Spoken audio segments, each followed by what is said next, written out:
सम्मानीय पत्रकार साथियों, आप सभी को बहुत स्वागत, बहुत धन्यवाद यहाँ पर आने के लिए।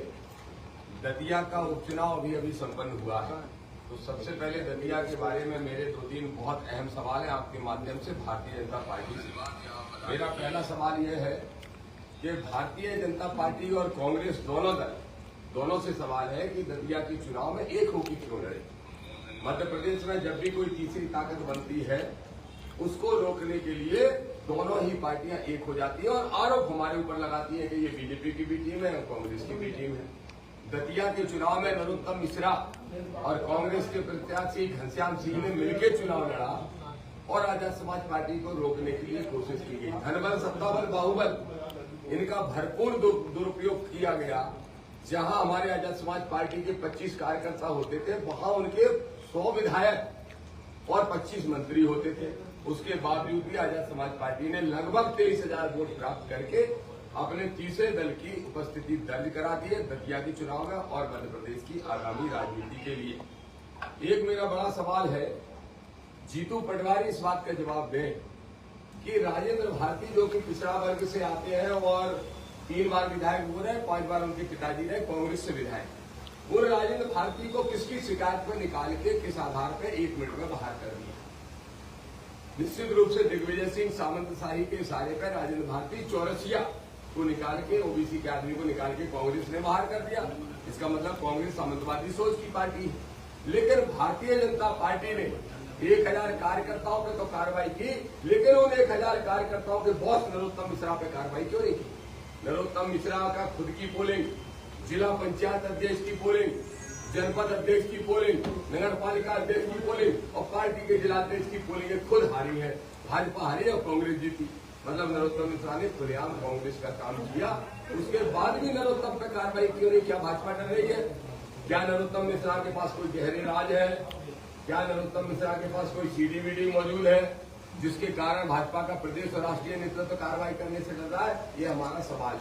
लेकिन ये मुद्दे तो भाजपा और कांग्रेस के हैं। 2 और अहम मुद्दे हैं।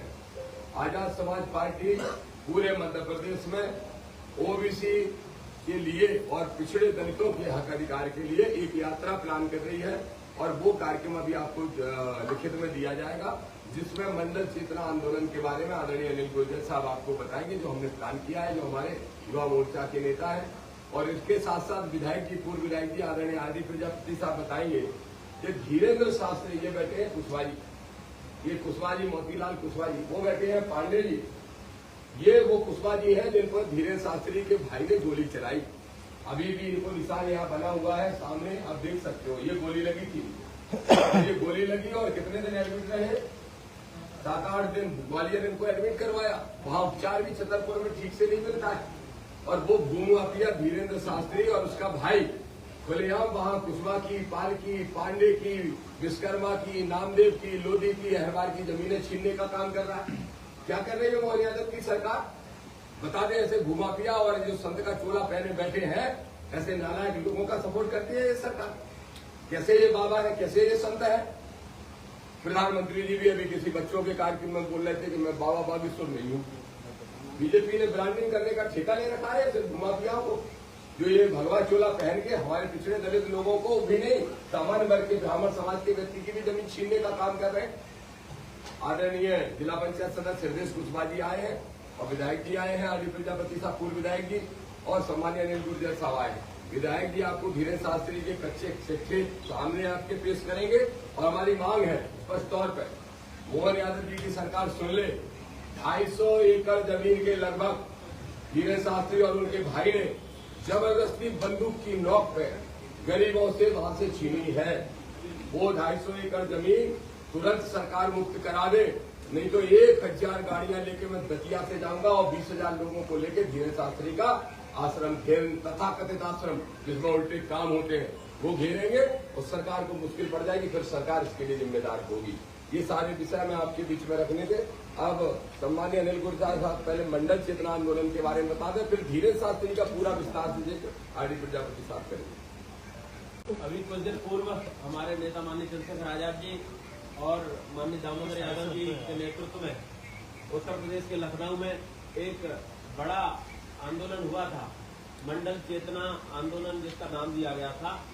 वहीं हम लोग मध्य प्रदेश में यह करने के लिए जा रहे हैं कि प्रदेश व्यापी सभी मुख्यालय पर उसके बाद मुख्यमंत्री आवास को घेरने का काम करेंगे और जो मंडल सिफारिश पूर्ण रूप से लागू नहीं हुई है उसको लागू कराने का काम करेंगे और जो 13% होल्ड ओबीसी आरक्षण है जिसको लगातार कई वर्षों से हाई कोर्ट से सुप्रीम कोर्ट से हाई कोर्ट जो चल रहा है उसके लिए भी हम लोग पूर्ण रूप से आंदोलन करेंगे और हमारा आंदोलन अब की बार ऐसा आंदोलन होगा कि हम लोग मुख्यमंत्री आवास का घेराव तब तक करेंगे जब तक कि पूर्ण रूप से वो लागू जो हमारा 27% ओबीसी आरक्षण है वो लागू नहीं हो जाता है।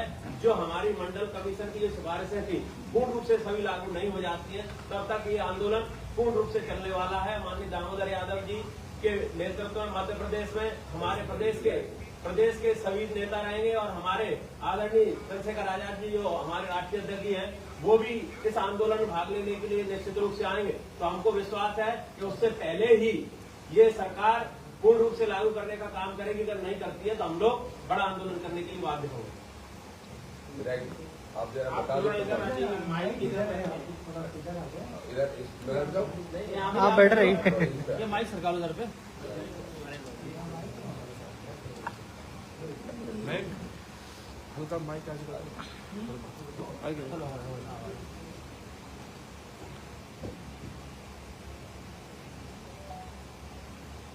साथियों, आज आदरणीय दामोदर यादव जी के सानिध्य में ये पत्रकार वार्ता बुलाई गई है। अनिल गुर्जर जी, हमारे हृदय कुशवाहा जी और सभी पीड़ित साथी हैं।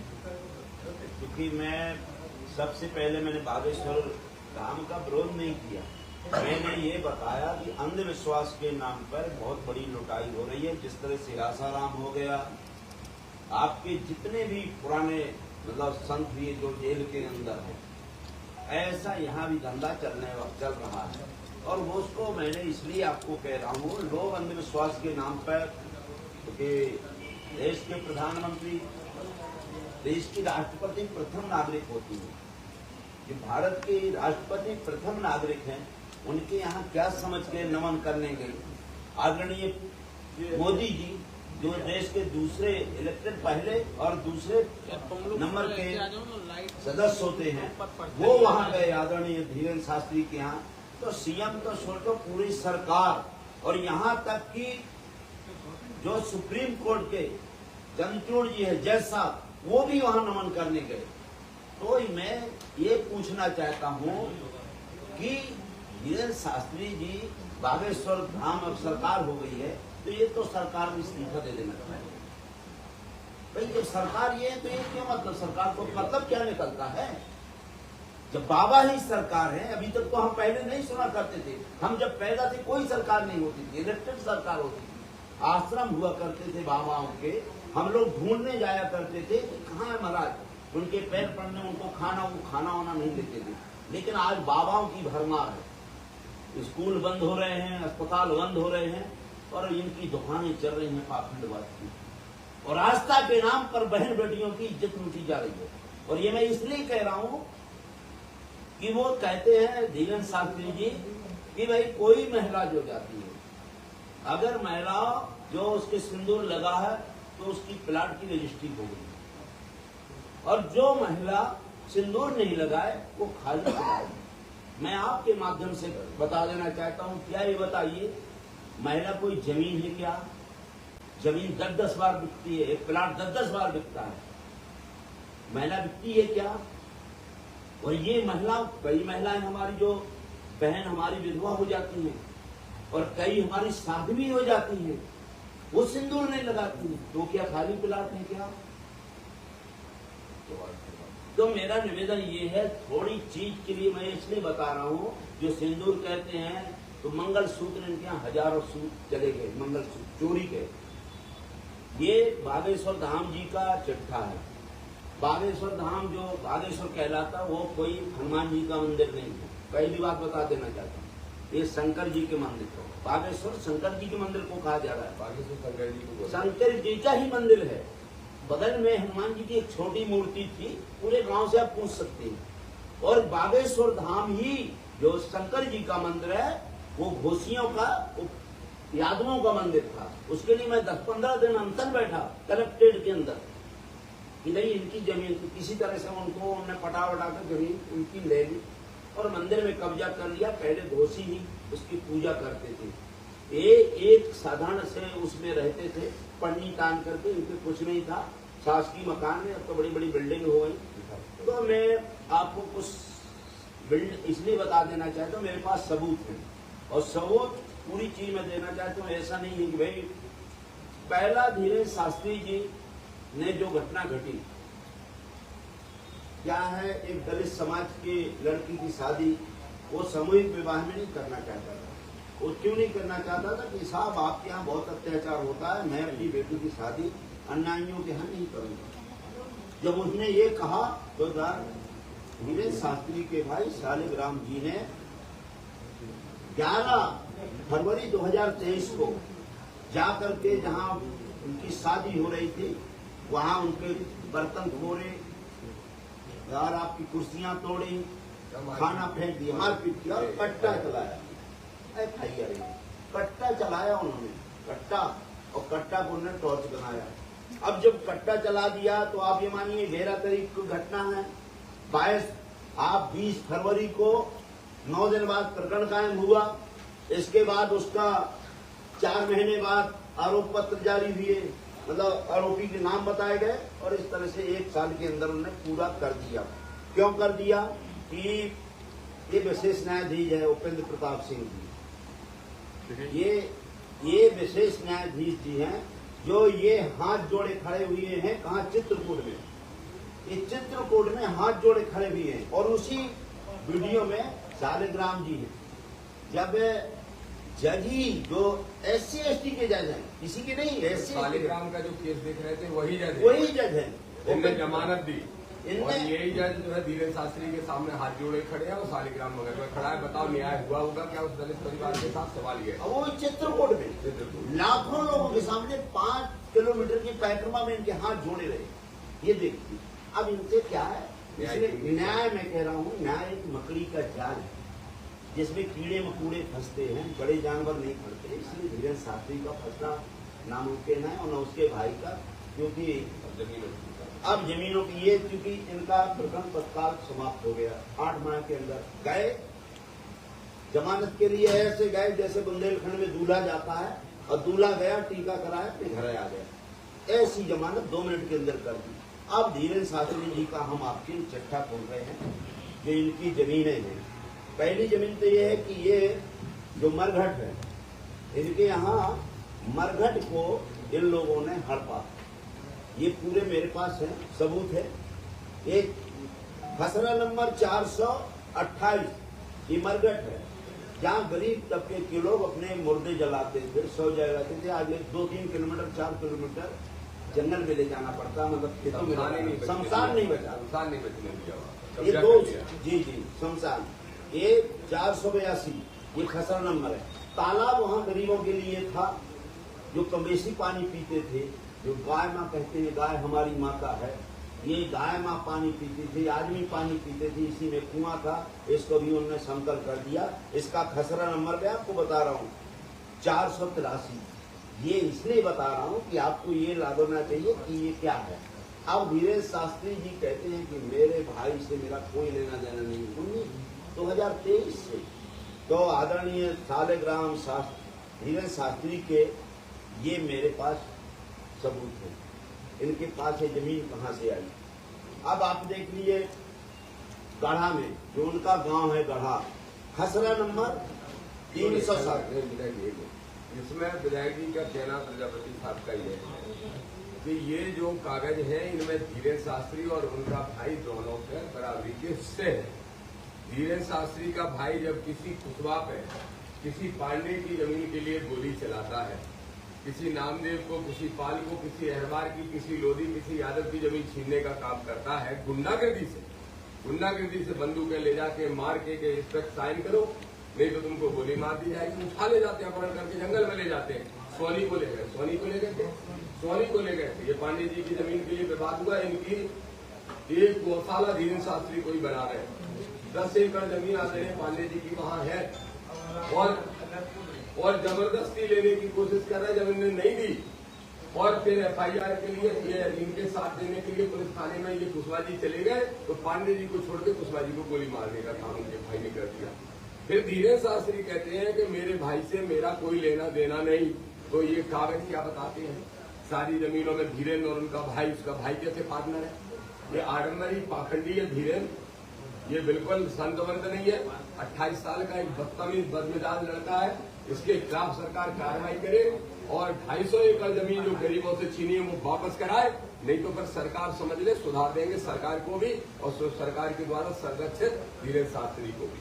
और ये प्रमाण है जो विधायक जी आपके सामने प्रस्तुति ये दिखा नहीं पाएंगे, दोनों प्रमाण दे दो। ये दोनों का है और ये उसके कोषाध्यक्ष हैं और ये जो समिति बनी है जो कहते हैं गुरुजी आपके सन्यासी बाबा के नाम से बनाएंगे, और जनहित समिति जन समिति जो है धीरेन्द्र शास्त्री के नाम से है और निजी संस्था है। निजी संस्था में मैं इसलिए कह रहा हूँ जो आपने 500 कहा, जो 400-500 एकड़ तो ये ही है खसरा नंबर एक जगह, और वो भी SC/ST की जमीनें जो गवर्नमेंट ने 1998 में दी थी। आज एक भी SC/ST की जमीन नहीं है, वो 2 साल पहले उनके नाम से थी। लेकिन रात को कलेक्टर, इसकी जो अभी 2 कलेक्टर हैं, इसके पूर्व कलेक्टर रात को अपना कार्यालय खोल करके इनके नाम किया है, क्योंकि ऊपर से आदेश है कि धीरेन्द्र शास्त्री को सब पूरा दो। तो पहले जो हिंदू राष्ट्र बनाना पाते हैं तो पहले तो गढ़ा में एक हिंदू ही नहीं रह जाएगा, ये स्वयं बसेंगे, कोई नहीं। जब अपने घर में एक हिंदू नहीं रहने दे रहे हो तो हिंदू राष्ट्र क्या बसाओ? हिंदू भाई भाई का नारा देने वाले धीरेन्द्र शास्त्री को इस बात का जवाब देना चाहिए कि ये पांडे हिंदू है कि नहीं, ये कुशवाहा हिंदू है कि नहीं, वो पाल और जाटव मेहरबान हिंदू है कि नहीं, सोनी हिंदू है कि नहीं, इसका जवाब देना चाहिए। हिंदू हिंदू भाई भाई जात पात की करो विदाई और सबकी जमीन हमारे भाई ने मिलके खाई, ये है उसका असली चेहरा, असली सच। तो उसने जो जमीन है खाने का काम किया, वो जमीन उसके पेट से निकाल लेंगे। गलत सही में ना रहे धीरेन्द्र शास्त्री खुलेआम राजधानी में खड़े होकर बैठ के दामोदर मीडिया के सामने कह रहा है ये गुंडागिर्दी ना धीरेन्द्र शास्त्री की चलेगी ना ऐसे आवा बाबाओं की चलेगी जो देवी बाबा है। RD प्रजापति ने तो कफन बांध ही रखा था, दामोदर ने भी बांध रखा है और ठीक करेंगे इनको। और ये हमारे जिला पंचायत सदस्य आए हैं, इनको हमने जिम्मेदारी दी है, वहां पे हम बड़ा आंदोलन करने के लिए जा रहे हैं। इतना बड़ा आंदोलन होगा कि ये सरकार नहीं संभाल पाएगी, इसलिए सरकार को चेतावनी देने के लिए आपके माध्यम से अभी मुख्यमंत्री और राज्यपाल महोदय दोनों से समय मांगा है, उनको इस सामने भी ये सब प्रमाण प्रस्तुत करने वाले हैं। बता दीजिए, 1 मिनट बताइए। एक अवन परिधि हमारे यहाँ सैंड बनाने की संस्था आई है, जिसमें करीब 371 करोड़ की योजना है और इसमें 80% के साथ ये होना चाहिए कि वहीं पर इनके रेलवे स्टेशन होना है, लेकिन खुद का रेलवे स्टेशन होना है, उसमें 52 प्रकार का प्रोसीडिंग होना है, जिसमें ग्रेनाइट सब चीज होना है। लेकिन जिस गांव में सबसे ज्यादा जिस गांव में सबसे ज्यादा आदमी है वहां ग्राम पंचायत नहीं लगाएगी, और जहां खेत है वहां के 10 लोगों को लगाकर ग्राम पंचायत लगा करके शासन ने गरीबों की जमीन हड़पी है, जिसका मुआवजा 6 लाख 6.5 लाख बीघा है, और वहाँ 4 लाख रुपए का बीघा देकर के इसमें भी गोलमाल किया। इसमें भी हम दोनों लोग उसमें जाकर प्रदर्शन धरना करेंगे और उनको जायज मुआवजा दिलाने का काम करेंगे। नहीं हो गया, सब ले लो। चलो, थैंक यू सब।